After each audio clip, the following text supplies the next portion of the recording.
తాజా అంశాన్ని చూస్తున్నాం. ఫార్ములా ఈ కార్ రేస్ కేసులో విచారణలో భాగంగా బీఆర్ఎస్ కార్యనిర్వాహక అధ్యక్షుడు కేటీఆర్ కాసేపట్లో తెలంగాణ ఏసీబీ ఎదుట హాజరు కానున్నారు. మరింత సమాచారం మా ప్రతినిధి రఘువర్ధన్ అడిగి తెలుసుకుందాం. రఘువర్ధన్, కేటీఆర్ ఏసీబీ విచారణకు సంబంధించి తాజా సమాచారం ఏంటి? ఏసీబీ నోటీసులు జారీ చేసిన తరుణంలో కేటీఆర్ కాసేపటి క్రితమే నందినగర్ లోని తన నివాసం నుంచి బంజారాహిల్స్లోని ఏసీబీ కార్యాలయానికి బయలుదేరి వెళ్లారు. ఆ న్యాయవాదులతో కలిసి తను అక్కడికి ఏసీబీ కార్యాలయానికి వెళ్లారు. అంతకుముందు రాయదుర్గం నుంచి నందినగర్ చేరుకున్న కేటీఆర్ ను పలువురు బీఆర్ఎస్ నేతలు, మాజీ మంత్రులు, ఎమ్మెల్యేలు, ఎమ్మెల్సీలు, బీఆర్ఎస్ నేతలు కలిశారు. న్యాయవాదులతో కేటీఆర్ చర్చించారు. ప్రధానంగా కేటీఆర్ అని బీఆర్ఎస్ న్యాయవాదులు చెప్తున్న విషయం ఒకటే, తాము ఇప్పటికే ఏసీబీ దాఖలు చేసిన ఎఫ్ఐఆర్ తప్పు, అందులోని సెక్షన్లు తనకు వర్తించవు, ఎలాంటి అవినీతికి పాల్పడిన నేపథ్యంలో ఆ సెక్షన్లే తప్పని న్యాయస్థానాన్ని తాము ఇప్పటికే ఆశ్రయించాము. న్యాయస్థానాన్ని ఆశ్రయించిన నేపథ్యంలో న్యాయస్థానం కూడా తీర్పు రిజర్వ్ గా ఉంచింది. తీర్పు రిజర్వ్ గా ఉంచిన తరుణంలో ఈ విచారణ చేపట్టేటువంటి ప్రక్రియ సరికాదని న్యాయవాదులు అంటున్నారు. ఈ నేపథ్యంలోనే ప్రధానంగా ఇవాళ కేటీఆర్ ఏసీబీ ముందు హాజరవుతున్నారు. ఇదే విషయాన్ని కూడా మరోమారు ఏసీబీకి చెప్పే అవకాశం ఉంది. కేటీఆర్ తో పాటు న్యాయవాదులు కూడా ఏసీబీ కార్యాలయానికి వెళ్ళారు. వారందరూ కూడా ఇదే విషయాన్ని చెప్తారు. ప్రధానంగా హైకోర్టు ఇప్పటికే తీర్పును రిజర్వ్ చేసిన నేపథ్యంలో అందుకు అనుగుణంగానే ముందుకెళ్లాల్సి ఉంటుందని చెప్తారు. మొదటి నుంచి కేటీఆర్ ఒకటే చెప్తారు, ఫార్ములా ఈ వ్యవహారంలో తానే నిర్ణయం తీసుకుని అప్పటి పురపాలక శాఖ మంత్రిగా తాను నిర్ణయం తీసుకున్నాను, అందులో ₹1 కూడా అవినీతికి పాల్పడలేదు, ఎక్కడ ఆ రూపాయి ప్రయోజనం దక్కినట్లు అవినీతి జరిగినట్లు కూడా లేని నేపథ్యంలో ఈ కేసే చెల్లదని కేటీఆర్ మొదటి నుంచి వాదిస్తూ వస్తారు. అదే విషయమై అతను హైకోర్టును ఆశ్రయించారు. హైకోర్టు జడ్జిమెంట్ కూడా రిజర్వ్ ఉన్న నేపథ్యంలో ఇవాళ ఏసీబీ నోటీసులు జారీ చేసిన నేపథ్యంలో న్యాయస్థానాన్ని, చట్టాన్ని గౌరవిస్తున్న తాము నడుచుకుంటామని కేటీఆర్ చెప్తారు. అందులో భాగంగానే ఇవాళ ఏసీబీ ముందు హాజరై ఇదే వాదనను మరోమారు వినిపించనున్నారు. ధన్యవాదాలు రఘువర్ధన్.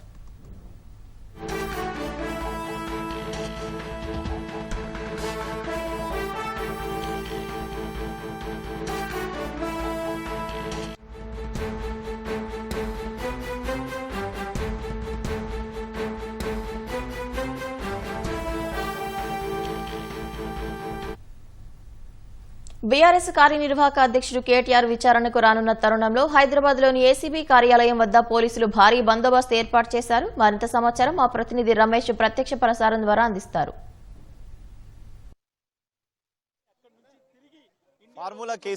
ఫార్ములా కేసులో ఈ రోజు ఏసీబీ కార్యాలయానికి ఎదుట మాజీ మంత్రి కేటీఆర్ విచారణకు హాజరు కానున్నారు. మరి కాసేపట్లో అతను తెలంగాణ భవన్ నుంచి కూడా ఏసీబీ కార్యాలయానికి అయితే చేరుకోనున్నారు. అయితే ఈ ఫార్ములా కేసుకు సంబంధించి కూడా 45 కోట్లకు సంబంధించి కూడా విదేశీ కంపెనీలకు ఎందుకు చెల్లించారన్న దాని మీద ప్రధానంగా ఈ విచారణ కూడా కొనసాగించే అవకాశం ఉంది. అంటే ఇప్పటికే ఈ కేసుకు సంబంధించి కూడా A1 గాను కేటీఆర్ ను, A2 గాను సీనియర్ ఐఏఎస్ అధికారి అరవింద్ కుమార్ తో పాటు హెచ్ఎండిఏ మాజీ చీఫ్ ఇంజనీరింగ్ గా ఉన్న వేణల్ రెడ్డిని A3 గా ఉన్న ఏసీబీ అధికారులు కేసు నమోదు చేసిన సంగతి తెలిసింది. అయితే ఈ నెల 3వ తారీఖున ఏసీబీ అధికారులు కేటీఆర్ కి నోటీసులు ఇచ్చి నోటీసుల ప్రకారం కూడా విచారణకు రావాలని చెప్పి కూడా అధికారులు అయితే స్పష్టం చేయడం జరిగింది. దాంట్లో ఒకసారి చూసుకున్నట్లయితే నోటీసులో మొత్తం నోటీసు సంబంధించి కూడా ఈ రోజు ఉదయం 10 గంటలకు ఖచ్చితంగా విచారణకు హాజరు కావాలని చెప్పి కూడా దాంట్లో పేర్కొనడం జరిగింది. అయితే ఈ పిటిషన్ సంబంధించి కూడా మాజీ మంత్రి కేటీఆర్ అయితే హైకోర్టులో క్రాష్ పిటిషన్ దాఖలు చేయడం జరిగింది. క్రాష్ పిటిషన్ పైన కూడా అయితే ఈ కేసు తప్పు పెట్టారు, నా మీద నాకు సంబంధం లేదు,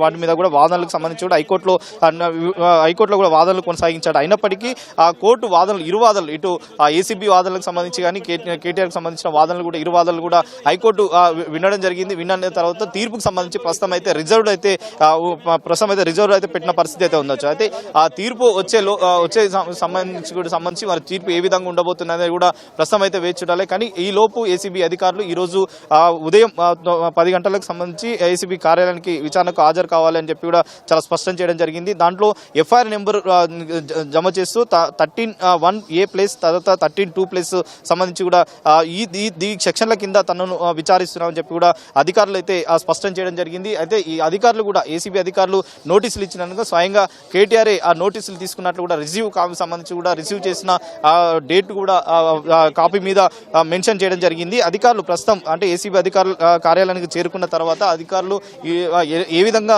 వచ్చే అవకాశం ఉందనేది కూడా వేచి చూడాల్సిన అయితే పరిస్థితి అవుతుంది. ప్రస్తుతం అయితే ఈ కేసులో అంటే విదేశీ కంపెనీలకు నగదును బదిలీ చేయడం వాటిలో కేటీఆర్ చాలా కీలకంగా వ్యవహరించారనేది కూడా అప్పుడు మంత్రిగా ఉన్న స్థానంలో అతను తన నిర్ణయం తీసుకోవడం వల్లనే ఈ బదిలీ జరిగాయని చెప్పి కూడా ఆయన గతంలో కూడా అనేక సార్లు స్పష్టం చేయడం జరిగింది. అయితే ఈ ఫార్ములకు సంబంధించి కూడా ఇతర దేశాలకి నుంచి ఇక్కడికి హైదరాబాద్కు తరలించడానికి తనకు ఒప్పందం కుదిరించుకున్న సమయంలోనే ఇదంతా డబ్బును చెల్లించామని చెప్పి కూడా కేటీఆర్ అయితే మీడియా సమావేశంలో గతంలో వెల్లడించిన సంగతి తెలిసింది. కానీ ఆ వాటికి సంబంధించి ఎందుకు అక్కడున్న కంపెనీ ఫార్ములా ఈ కంపెనీకి సంబంధించి ఇక్కడ హైదరాబాద్లో నిర్వహించాల్సిన అవసరమే వచ్చింది. అది హెచ్ఎండిఏకి సంబంధించి కూడా 45 కోట్లకు పైగా ఏవైతే అమౌంట్ ఉందో అది ఆర్బీఐ అనుమతి లేకుండా కానీ క్యాబినెట్ అనుమతి లేకుండా కానీ ఏ విధంగా వాటిని బదిలీ చేశారని దాని మీద కూడా చాలా స్పష్టంగా వివరాలు అయితే తీసుకునే అవకాశం ఉంది. అయితే ఈ రోజు అతన్ని సుదీర్ఘంగా ఏసీబీ అధికారులు విచారించే అవకాశాలు అయితే కనపడుతున్నాయని చెప్పవచ్చు. దీంట్లో ఇప్పటికే ఇటు నోటీసులు ఇటు A1 గా ఉన్న కేటీఆర్ కానీ A2 గా ఉన్న సీనియర్ ఐఏఎస్ అధికారికి తర్వాత A3 గా ఉన్న బిఎన్ఎల్ రెడ్డికి సంబంధించి కూడా ఏసీబీ అధికారులు అయితే నోటీసులు జారీ చేయడం జరిగింది. ముఖ్యంగా ఈ రోజు అయితే కేటీఆర్ను ఉదయం 10 గంటల నుంచి కూడా అతన్ని విచారించాలని చెప్పి కూడా ఏసీబీ అధికారులు ఉన్న నేపథ్యంలో కూడా సుదీర్ఘంగా దాదాపు మరి ఎన్ని గంటల పాటు అతన్ని విచారిస్తారు. ఈ కేసుకు సంబంధించి కూడా ఫార్ములా కేసు సంబంధించి ఇప్పటికే అధికారులు కొంతవరకు ఆధారాలు సేకరించడం జరిగింది. ఆ ఆధారాలకు సంబంధించి మరి ఏ విధంగా వాటిని ఎదురుగా పెట్టి తర్వాత ప్రశ్నిస్తారనేది కూడా ప్రస్తుతం అయితే వేచి చూడాల్సింది. అయితే ఈ నగదుకు సంబంధించి కూడా ఎందుకంటే ఇక్కడ ఈ నగదు బదిలీ చేసే సమయంలో కూడా దాదాపు 8 కోట్లకు సంబంధించి కూడా ఆదాయ పన్ను శాఖకు సంబంధించి కూడా చెల్లించారని చెప్పి అధికారులు గుర్తించి తర్వాత వాటిని ఇప్పుడు ప్రస్తుతం ఉన్న హెచ్ఎండిఏ ముఖ్య కార్యదర్శిగా ఉన్న దానకిషోర్ ఫిర్యాదు చేయడంతో ఆ ఫిర్యాదులో కొన్ని వరకు అంటే ఈ నగదు ఏ దాంట్లకు బదిలీ చేశారో అది విదేశీ కంపెనీలకు బదిలీ చేయడం జరిగింది. కాబట్టి వాటి ఆధారంగా కూడా ఏసీబీ అధికారులు మొదటగా వివరాలు అయితే తీసుకునే అవకాశాలు అయితే కనుతుంది. అయితే మరొక పక్క చూసుకున్నట్లయితే ఏసీబీ అధికారులు ఎప్పుడైతే కేసు నమోదు చేయడం జరిగిందో వాటి కేసు నమోదు ఆధారంగానే ఈడీ అధికారులు కూడా రంగంలో దిగి ఈడీ ఎఫ్ఐఆర్ కూడా నమోదు చేయడం జరిగింది. ఎక్కడైతే ఏసీబీ అధికారులు A1 గా A1, A2, A3 ఎక్కడైతే నమోదు చేయడం జరిగిందో అదేవిధంగా కూడా ఈడీ ఎఫ్ఐఆర్లో కూడా A1, A2, A3 గా వీళ్ళ ముగ్గురు పేర్లు అయితే చేరుస్తూ అక్కడ ఈడీ అధికారులు కూడా దర్యాప్తునైతే ప్రస్తుతం అయితే కొనసాగిస్తున్నారు. దీంట్లో రేపు ఈడీ కార్యాలయాన్ని కూడా కేటీఆర్ రావాలంటూ కూడా నోటీసులు అయితే ఇప్పటికే జారీ చేసిన సంగతి తెలిసింది. అయితే మరి ఈరోజు విచారణ తర్వాత రేపు ఈడీ కార్యాలయానికి వెళ్లారా అనేది కూడా ఒక సందిగ్ధత అయితే మేలుకుందని చెప్పవచ్చు. అయితే ఇప్పటికే A2 గా A3 గా ఉన్న ఇటు సీనియర్ ఐఏఎస్ అధికారి అరవింద్ కుమార్ కానీ తర్వాత బిఎన్ఎల్ రెడ్డికి సంబంధించి వీళ్ళిద్దరు కూడా నోటీసులు ఇచ్చినప్పటికీ సమయం కావాలని చెప్పి కూడా ఈడీ అధికారులను కోరడం జరిగింది. అయితే కోరినప్పటికీ ఈడీ అధికారులు ఎలాంటి స్పందించకపోవడం తర్వాత వారిని మరొక తేదీ 8, 9కి సంబంధించి కూడా ఖచ్చితంగా విచారణకు హాజరు కావాలని చెప్పి కూడా ఈడీ అధికారులు స్పష్టం చేయడం జరిగింది. దాని నేపథ్యంలో కూడా వరుసగా 3 రోజుల పాటు కూడా ఈడీ కార్యాలయంలో వీళ్ళు ముగ్గురు విచారణకు అయితే హాజరు కావనున్నారు. అయితే ఇది ఈడీ అధికారులు అయితే ఇప్పటికే పిఎంఎల్ యాక్ట్కి సంబంధించి కూడా కేసు నమోదు చేసి విదేశాలకు సంబంధించి కూడా ఈ అమౌంట్ తరలించడంలో అవకతవకలకు సంబంధించి అంటే ఎక్కడ ఈ అమౌంట్ తరలించారు, ఎవరు తరలించాల్సిన అవసరం వచ్చిందని కూడా పూర్తి వివరాలు అయితే సేకరించే అవకాశం ఉంది. బ్యాంకుకు సంబంధించి ఇప్పటివరకే ఆధారాలు తీసుకున్న ఈడీ అధికారులు క్షేత్రీయ స్థాయిలో కొంతవరకు వారి బ్యాంక్ అధికారులను దర్యాప్తుకు సంబంధించి కూడా వివరాలు అయితే తీసుకోవడం జరిగింది. దాని ఆధారంగానే ఇటు ఈడీ కానీ తర్వాత ఏసీబీ కానీ దర్యాప్తు అయితే ముమ్మరం చేస్తుంది. ప్రస్తుతం ఈ దర్యాప్తులో భాగంగా మరి ఎలాంటి విషయాలు ఏసీబీ అధికారులు వివరాలు సేకరిస్తారో ఆ వివరాలకు సంబంధించి ఎలాంటి చర్యలు తీసుకోబోతారు అనేది కూడా ప్రస్తుతం అయితే వేచి చూడాల్సిన పరిస్థితి అయితే ఉంది. ఇప్పటికే